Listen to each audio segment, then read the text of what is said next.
tan chuat no na panga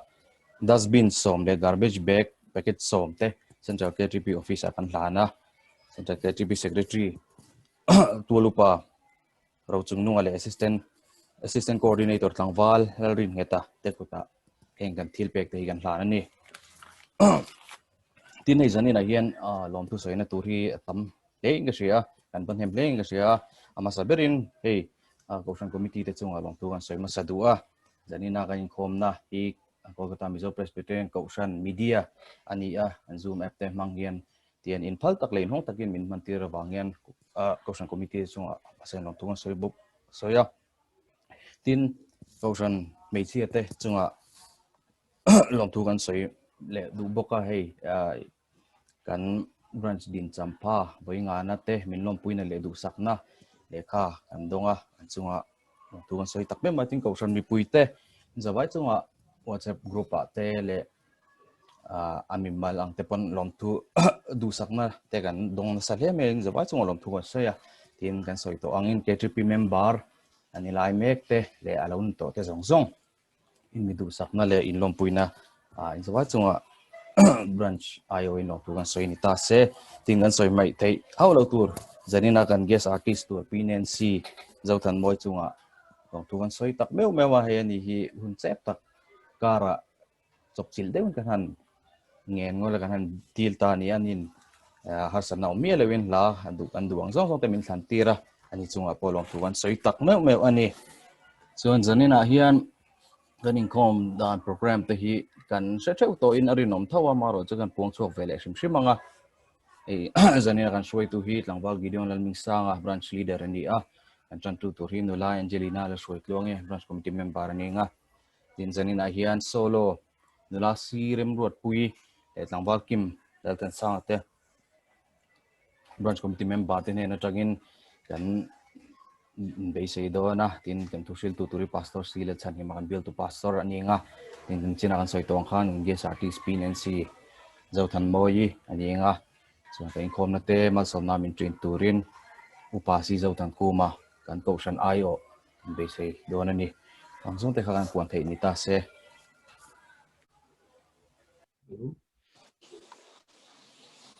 kan secretary na soi ta kan khan ei zai nei khom kan thanem khop mai a kumina KTP member nila mek ke ba ka KTP Kolkata branch lo ni member lo ni to te tin kan suai tu masa te menon tel puya an ni chunga kan lom tu kan soi tak mi he zani na ni mu khom na hun te hun tha te kan han nei le theya kan som na te ngai poi mo zani na mi lo tel pui hi zawai chunga lom tu kan soya tin kan soi mei thei hau lo tur hey KTP ina program kan mana pianga Kolkata num na kan ti thin Kaushan nu le pa te troi om na hey kan han mulea hey zanina kan Kaushan nu le pa engmo za ten meron tel pui le in chunga ko han long thu kan soi tak meu ni kan tran tu nu la Angelina le soi tluangi lo somang shikhem pathian tu thiang ni mi lo ngai thang u sam number zana ram zong zong te u lal pa choi mo in hem takin aw ro u lom chungin lal pa rong bol ula la sa chungin ama a lokal ro u lal pa chu pathian ani ti shi ro u min siam tu chu ama chu ani a ama ta kan ni ami te le aram tlat na huna beram ho te chu kan ni lom thu soi chungin akong khara chuan lut ula fak chungin abyak in hun chung kotla ya chuan lut ro u a hne na lom thu sei ula aning chu fak ro u lal pa chu a thasi a angel ne na chu kum khwai na omanga arin om na chu chuan zong zong thlangin na omang lal pa kan sa tam na mi som sak chero se pathian ma ku ni mi chong cha yang u lal pa kan pathian vo in ni mi shwai thleng hi kan nom e ma lom thu kan shila che Kolkata Christian Chalai Paul din thei tura imi te ishwaya vo ina adin champha voi nga na kan thleng hi imal som na ani a imal som na dong tu kan ni a kan lom me Kolkata KGP te ka zel thei turin ikuta kan hunin hlana shwai tu du tak tak te adin tira change min pe a tun thleng min na pek zela wangin kan lom me iram Zau zel na na lel pa the top kan chwa the tu rin kan sa vai in lel pa nang man min chan puila le lel pa kan pathian zani na lel pa kan in khom te abul min chan sak to angin atop thlengin min om puila zaina kan soloist tu te kan tu shil tu te po anin bo sai na te mal so mong che kan thil ti engkim hi ro puina ni se heng song song hi kan lel pa so kristan hin kan le amen.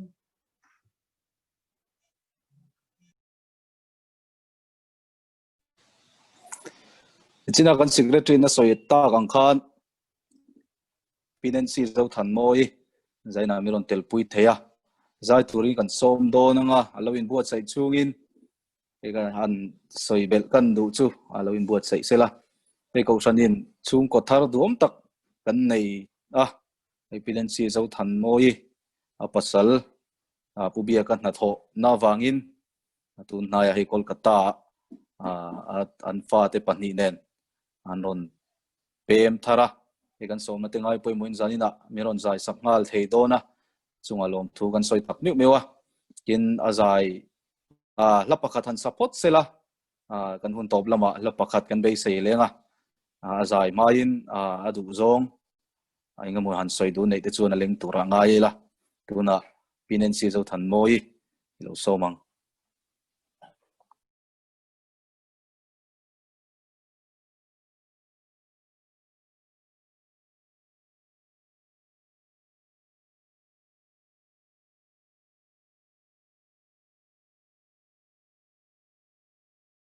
Abul chain ka sai liang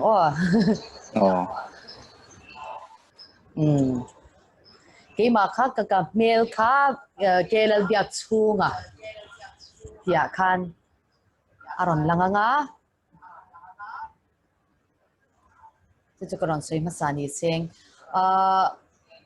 ke kolkata KGP te kumnga in lo tling ta hi kalom pui chewa du sak sang ber ka hlana cheu la min than saka sakai bak nei an tia ka lau lawang ti kha tuna kan sange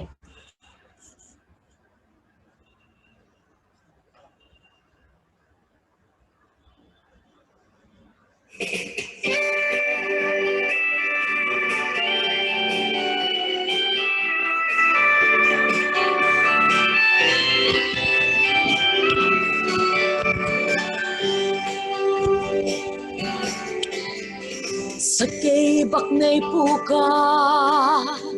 Daniela an pay luka An posom vekringin Layril hi akura Mase atsunga Pathian lo omsi Chandam na ro pui atang Pathian ring tu chu Sakay bak nay pukaw lavan Ina may pui kalaw hetlong Kanen zel tiang tu kha Tu na po apangay Reng ani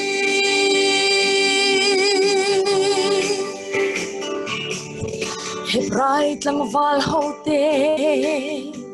May puyaan pay luin May puy thiêu thị thệ na Iday tu alo om An sam zai pakhat po May rim nam lo vasiamin Magtaka chan chua ani Oh hallelujah Sakay bak nay po kahaw lavang Hi na may puy kahaw heklong Kanen zel tiam tu kha Tu na po apangay Reng ani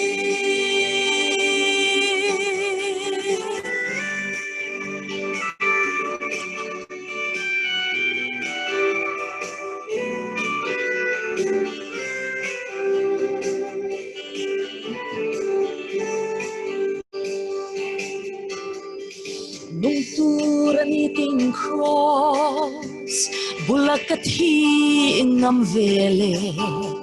thi ngam tu rina min ni china thi tu ra in pe in nung turin min ti a mo purna sang zok min lang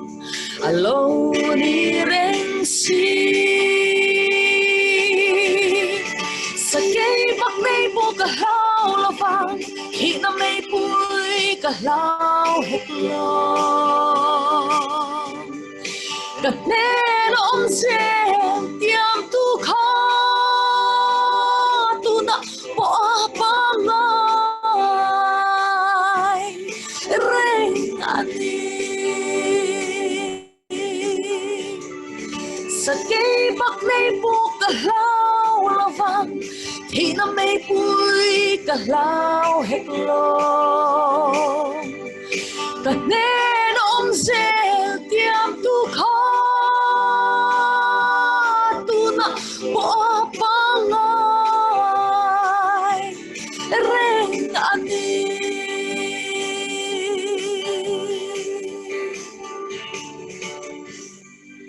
lại bên phật làm al som rồi se Amen. Inen si zo than moi nga kan lom tak zet zete kan soita kan khan an ni ron pem tharan nia a he tiang lai Kolkata ko sana atang nel takin anei tu chan chang om turin kan han som hal tak meu meu chewa Kolkata branch ke TP te pin in chung boin kan lom tak meu meu chewa ni tuna chuan kan thusil tu kan som do nanga kan bial tu pastor pastor silal chan hima kan som do nanga o alawin rin chungin he kan pastor hi risel lo nei na tlak buaka tun kan sileng chawa hian BP le zun thum lamte har sanna to wangin Mizoram lamainen koltran ho chawlai nia ka koksan group lama te po kan soyangin voina te po in check up te an han nei le chong trai pui alangai na sakop maya kan pastor te chung kwa ikan chong trai na sharing angu tin kan in cha nun le ni akan pastor ilo somang le kan ngai thak ta angkha hei voini pathian mal som da le kai hroina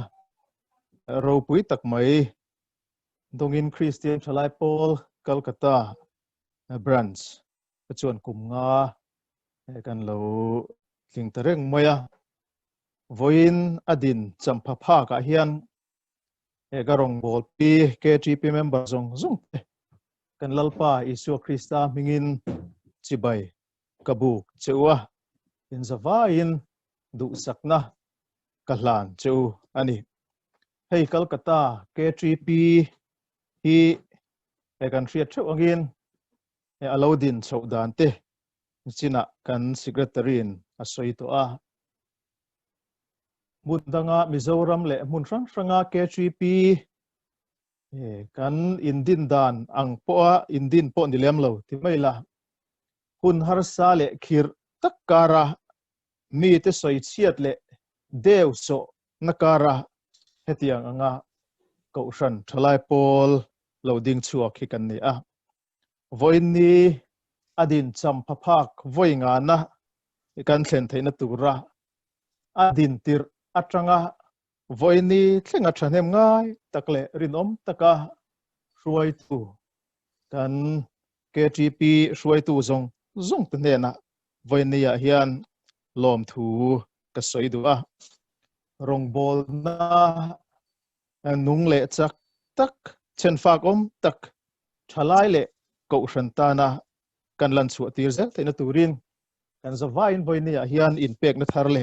thanem ngai na nen chan ila zelang u ti kha amasa in kan soidu ani he voin hian kumnga kan lo ni ve to nima sela mason na turtam tak kan rong bol na peng sang sanga kan nei ti kan savikin karinga chuwangin kan din mun tuna kanom dan hi du tok mai lovin ma son zel tur kan ni na sherengin kan thlen chin atang hian ma ison zelang uti kha zanina hian thucha toite han soi kan tum chu ani a pathian tu thiang hlim kilo ai thlang u Philippi khuwa mi te ne na tir ko pola le ka thon bungli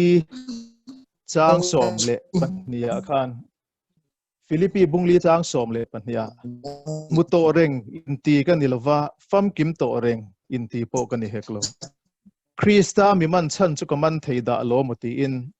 a u min ka zo kani u naw te u mana kain ngai lo a mai ro chu he thil pakhat hi ka ti thin nung lama thilom te chu thei ngila malama thilom te chu banin Krista Isua pathian chung lam ko chan lo man muturin tiam chin lam chu ka pan tra lani chu ti chuan pui tlinga piang chu tiang ri ru pu in i omang u tineng konga po ri ru dang lam pu in lo ni chuan chu po chu pathianin ala hriat tirang chu eng po ni sela kan thlen chin atang khan ma ison zelang u atu thiang lim kan chiar kan zatan lalpan malmi som chaklo se amen le hei mi hring nun hi pathianin min siam dan phunga mason tur in min dina min siama kan lo pian tir atanga kan thi ni thlengin mi hring te hi son tura duan kan ni chu tiang kan ni awang chuan tharau nu na po ani a mason tura beise kan ni ti lai hi zani na hen kan hriat reng apoi mo khopin kan hria a tir ko pol chuan Philippi ko ran ho ne na le ka thona chuan thlen chin atanga mason turin afuya tiam chin lampan turin tir ko pol hian asom ani thlen chin atanga mason tura thil moi poimo tak mai tuna kanan siar tak Philippi bungli chang som pani chunga khanin e kan mu ani enge di thlen chin atanga mason tura poimo tak mai tir ko polana atarlan pakhat na chuan muto reng inti kan nilowa fam kim to reng inti kan nilo ti kha ani ai rong bol le ring tu na mason na than len na konga bin dal tu lian tak mai chu feto muto thiam to inti na mi hring ril ru chapo na ril ru atanga lo chuaki ani du khop maya chu tharau du na po hian e ani chia ani hei Mizoram a po hian e ring tu a pathian tu a em thiam em in ngai mu vek to shevek to eng ma kal na tur le chuan po a om to lo kal na le chuan tur a po nei to lo ma son na le chuan a ma chon chuan na tur po nei to chuang lo fam kim to inti ring tu hi kan rama hian kan tam em ani man deuh phei chuan thu tak var po to thu tak mi tenin tia an ma ni hriat ang hreve lo ka chu a piang thar lo pathian po ring lo la pui tling lo muin an mu a an ma ni chu anin du e ma anin chuang em a thu tak var po to thu tak mi anin ti thin ani khang zong ta khani na ta ka chuan chapo na ril ruwa tanga lo chuak ani a an pon lan zia an la var po lo zia an thu tak lo zia he tar lang tu mai ani thin ani kal le ngai na to lo thu thuang nun ring tu hi kan rama kan tam em ani tir ko pol nun kha ka ngai tu thina anuna khan to nun muto sheto nun chapo na ril ru kan tiang re ngai hi pakhat ma mu tur a om lo ani ati salam nun te ka han thiri la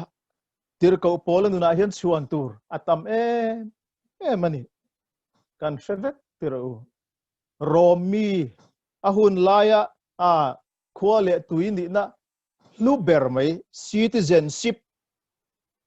mi te na thei to chua an lo bai thina kha thei to chua an bai an lo nei thina kha tir ko pol he chuan anei tlat romi chu vuak thiang an nilo romi citizenship din munakha asange ma se tirko pola khan kha nei tlat ani a special zia a chungdun zia hi kan muvakin ka ring ani abi taka lali suaina ako engina achun thuk ani a lali suwa direct a bephangat rong bol tu ani paradisa van thum na thlenga hruai chho anni te kha achang sang me ma tharau nun kha asang ani chu mai ni lo ti dam rong bon na ti dam thei na anaya mi thikai tho thei na anaya ko shan tam taktir ko pol hian a dina thara bo tam taklali suwa ne na a hruai thleng ani pathian thu hriat na po pathian hriat tir kani tingat khopa pathian thu hriat na thuk le ril tharau mi tharau vakhat rong bol tu ani choti khop chuan tharau nu na tir ko pol hian chuan tur ro pui tak tak ani testimony ro pui lutuk soi tur ani ma se choti chung chuan tir ko pol chuan muto rengin ti kanilo fam kim to rengin ti po kani heklo Krista mi man san chu kaman theida lo motin a min ka zo kani alatifan ani chumi ani awang chuan to nia in hriat na hian hreto thiam to muto to nun hian tirko pole hi ati boy ve phak lo ani alo hriat to changin hriat bel zel tur la tam ziate tin ati to tragin ti tur ala tam ziate arong bol to na tanga rong bol na tur ala tam ziate tirko polen chiang takin ahmu a chu wangin fam kim to muto ain tingam lo ani voinia hian rong bol tu de zinga po hian du khop mai tiru kalau senior veto pastor na po chutizat kum chutizat kalau service to tekanin ti a upa po kum chutizat chu kalau ni veto KTP rong bola po OB man atagin chutiang khatiang chung kalau ni to committee member po kanina rate experience ro pui tak tak soi tur hi kan nga viau mai thei ani ka veto ti ril ru hi pai ila rong bol da mabak la tam ziale trul da hi kan thin lunga hian lian ber zia sela chu adu om be adot le kan soi du chu tirko pol hian ma son zel theina turin nung lama thil om te chu ati nung lama thil om te thei ngil turin Philippi ko ran ho hi acha ani tirko pol chuna rong bol to na zong kha lali suwa Krista awanga rong bol Krista awanga vuak le lungina khung ani ziate ko shana phun zo zai te tin thara bo tam ta Krista nena alo shuai to te kha a shereng haulo alo ni to le ti to awanga chapo na ril ru kha anei ve haulo ani chapo pui tham kan soita ang khan chapo pui tham rong bon ha tam tak tiro pola khan nuchia ani ma se chulam chu aril ruwa a omlo ani cái ní chuan kan ti mai ka thok tam to lu tu ka ti tam to lu tu ka pe tam to lu tu ka in khom tam lu tu to ti te trong kalama nei mai hi mi tam tak kanom to ani thalaya ka in mangrei to ka senior to thu ko soi tam tok to azai pola po ka lo zai tam tok to ti te heng hian malam min pan tir thei lo thin ani rong bo to na sherun thin te hian ma an son thei reng lo ani lali suan eng tinga ti kha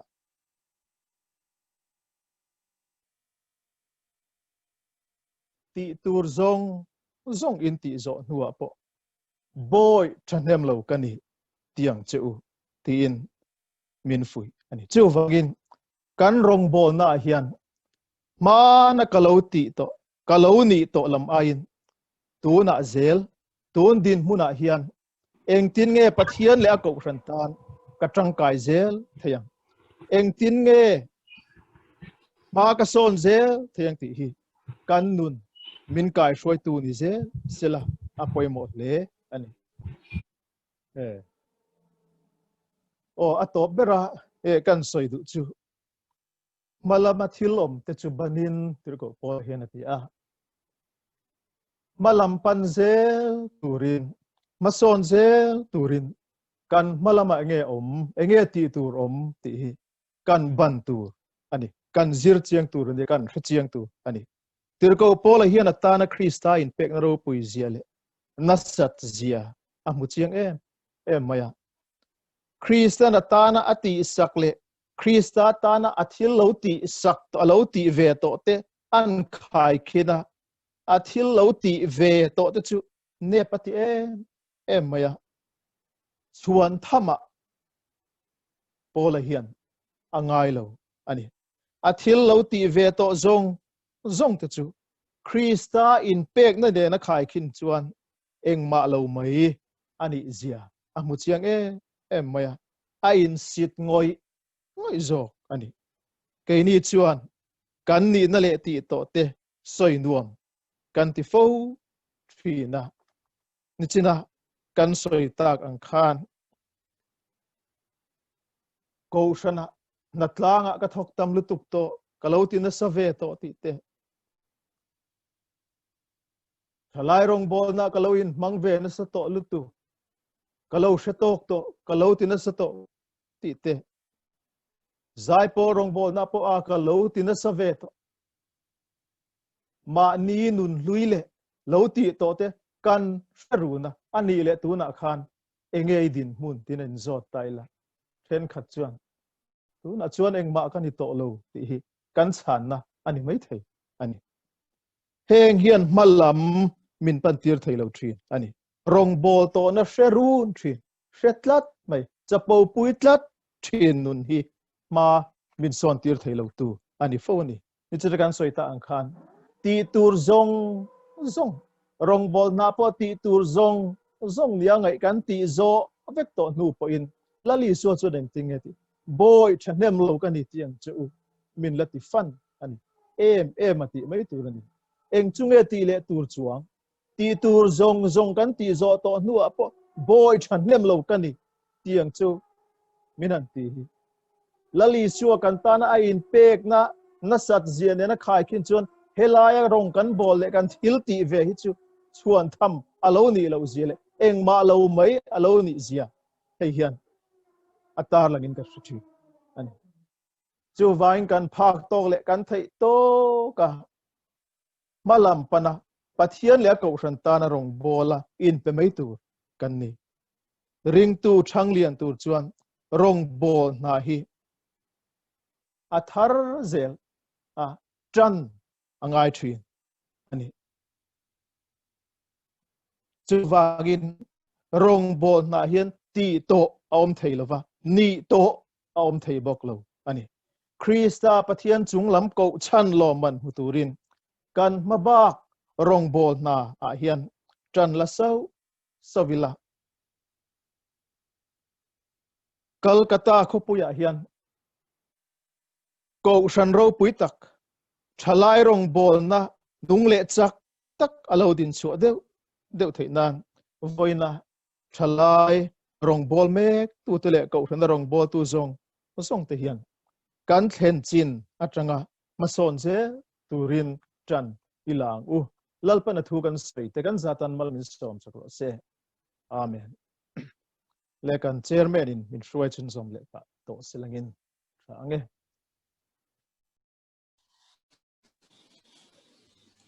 kan pastor ne na tangin thu cha poi mo tak mai kan ngai tha kan pastor chunga lom thu kan soi tak mewa ni po dam na chak na ri sel na tha lo nei deuh zel theina turin kan tak na kan la ne tlangwal kim lal than sanga zai turin kan som do nanga a in buat sai chung ani china kan secretary na thisen pek chun chang soi kha han soi za le ka chai ka sia kumina kan branch din champha pual hian branch KTP in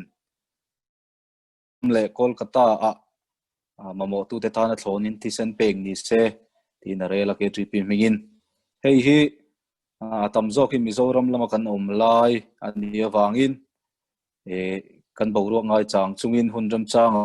pek pura ro man na siam ani hei hi district san sana pek tura ro man nei siam tum ani tin thisen pek hi kumina member nilai te tan chaw ni wa KTP Kolkata branch member lo ni to zong te po kan branch din champha pual hian kan rem chan phot chuan thisen perfect turin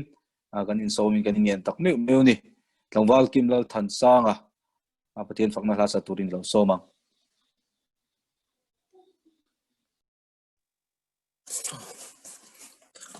pathian no puinan ka ming asia ikaron sange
pero se Amen.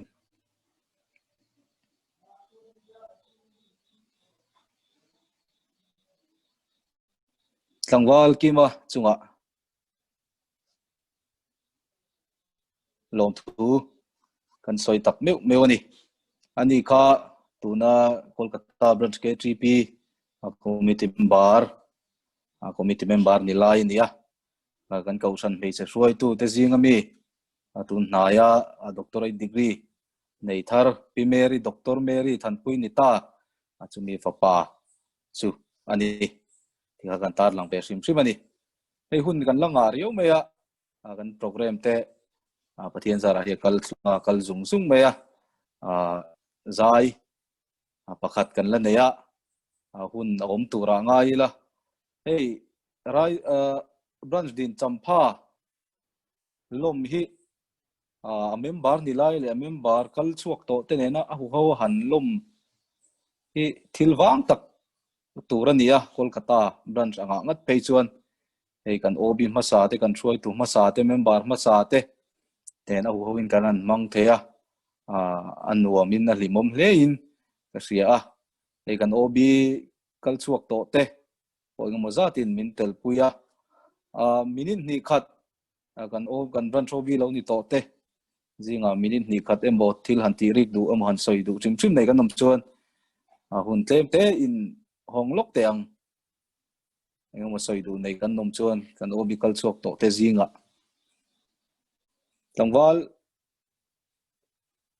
tlangwal limpuya khau mem kan leader kal chuak ta kha ani kha kan som te ang ole chutia min som ta ka choni kan chairman in to ka tong sa the mo kan se the ole to te KTP din cham papa voi ngana pathiang khong aina an thlen the hi alo ong pati le me a invain du sakna chi bai ka buk chewin KTP Kolkata branch pathian ro puina le a ko ran ram zawna turin loading zelin lo vul zero se ti kha toite in kan sei du ni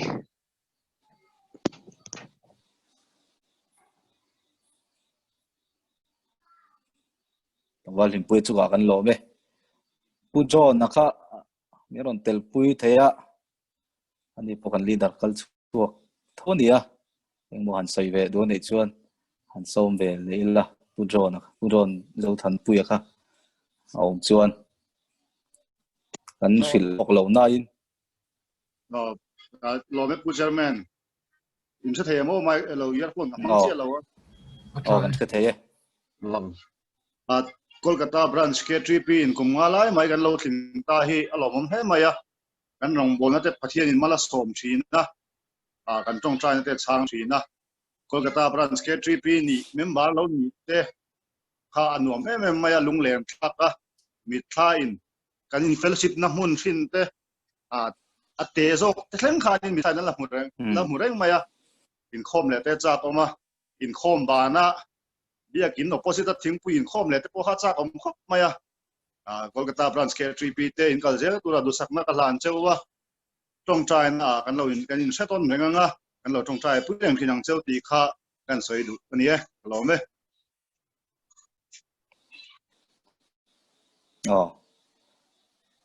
pu jon zo pui chunga lom tak ze te nie chumi mai pinensi kha emizo hian la pakhat kan be sei le dona ani kha lo in rin thei chuan kha ko tu hlui te bel kanan muan o kha te kan sia alo mom tak zeta zanina hian akan suai tu hlui te aril ruan tharin mi thla te pon chama ani bul lo chan nazar te pon ni a e voi ni ya branch thang bang tak kan ni thei te lo ma tin sum le pai tho lom chung chang te po hian hei han soi zoi pon dua hei budget te kan nei thina kum tin mei kan budget han tlin chu soi lo anwai chunga kan khum thei zel te hi ro puina lom le me pathian he na thil pek konga te po ma kan son zel te hi branch anga kan mason na tak po ni alomom tak zet zeta kan suai tu te chunga lom ten suai tu kal chuak to te chunga lom tu kan soi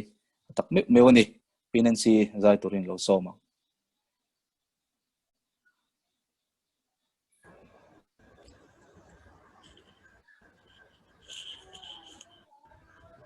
kalaran saktur hi ichap thoma lalpa thota ti kha ani tunlai kan borak nen te po in mil a in miron biak khanin sinazai po lai tel shin lai la pakhat e milau sak sak bok la anti wang khan mi hi karon thang chuan pathian ro puinan e lai kan hla na nge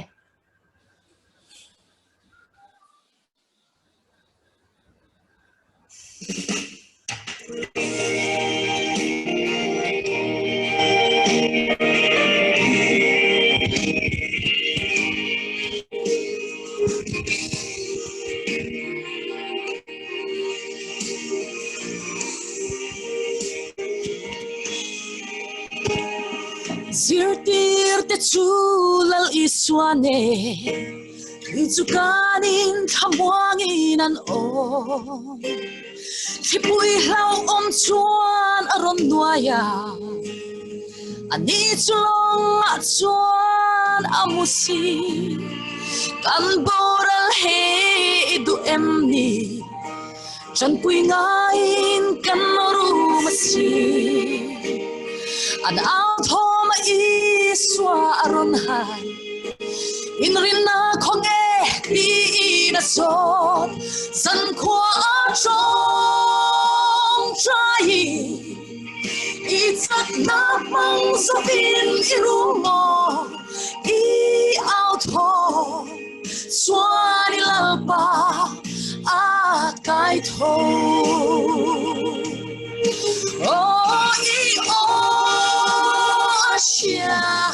Loma pan parturi ini chap tho ilalpa thota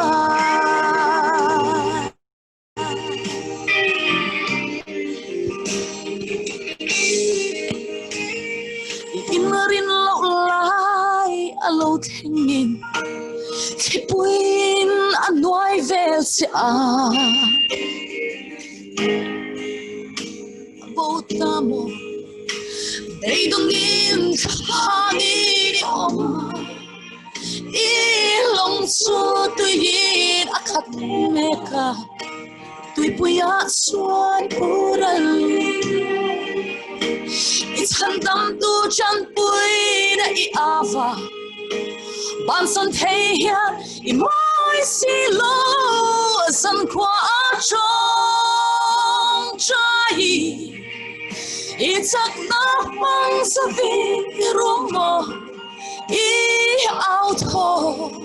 swani lalpa kai tho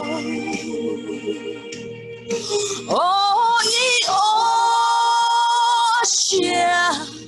Loma ban pardurini chap tho ilalpa thota mang an lain buhil simo kipui shangin anwai se tui thuk tak chunga ma se lo ngak sham wan lo theng tur chu trong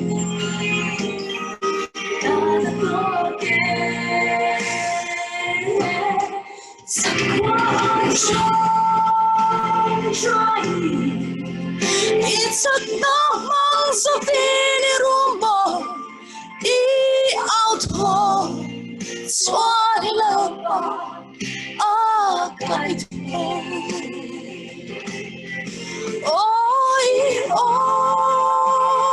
siya Loma pan parturiye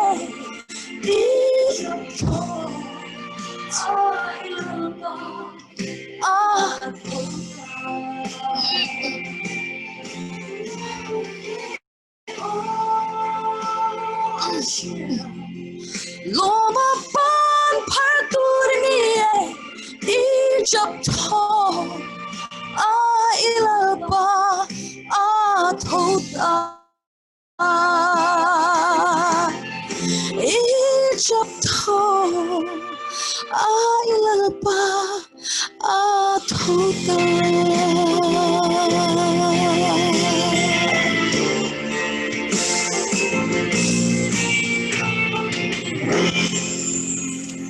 lalpana fakla mal somro se Amen. Kinen si dâu thần môi chung ạ, cần lòng tặc miếc mê quê. Bề kín nghề à, dài ngày thác, khuôn hạ lệ lòng tổ khúc mê. Cần in khôm tế cần lâu đủ tộc đồn tổ ngà. Ê giá như nà, bì hết tí giác bê cần in khôm thế à. Internet signal chiang lâu cá rôn tí sám tê. Cần nô mà hẹn dòng ạ hiền. Branch kê tùy tí chuan lòng thú. Cần xoay tặc miếc mê wà, mi rôn tel pui tu tế dòng chung ạ. Lòng thú cần xoay tặc miếc mê wà nì. Cần in khôm tê. Mal som na min trin turin upa si zo than khu ma an ko than committee IO ilo soma